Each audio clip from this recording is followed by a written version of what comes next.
Uyda o'tira olmaydigan odamlar bor. Bekar bo'lsa ham ko'chaga chiqib ketish kerak. Bekar bo'lsa ham uyda o'tirmaslik kerak. Bozorlarda yuradi. Subhanalloh, bozorda yuradi-ya. Shaytonning masjidimidi bozor? Hozir qo'lingizga ko'taringlar desam chiqadi 5-10 ta odam shu mingtadan. Bozorda yursa yaraydi. Uni ko'radi, buni ko'radi. O'zi hech narsa olmaydi, ishi yo'q. Prosta aylanib yuradi. Birodarim, agar sen ko'chaga chiqishing juda ham zarur bo'lsa, odamlarga aralashmasang iloji bo'lmasa, ishing bo'lsa chiq. Ammo juda ham zarur bo'lmasa, zarurat bo'lmaydigan bo'lsa, uyingda o'tir. Shunda bilasanmi, senga nimalar bor? Birinchidan, g'iybatdan salomat bo'lasan.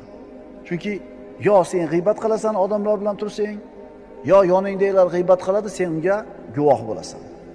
G'iybat qanaqa gunoh ekanligini hammamiz yaxshi bilamiz.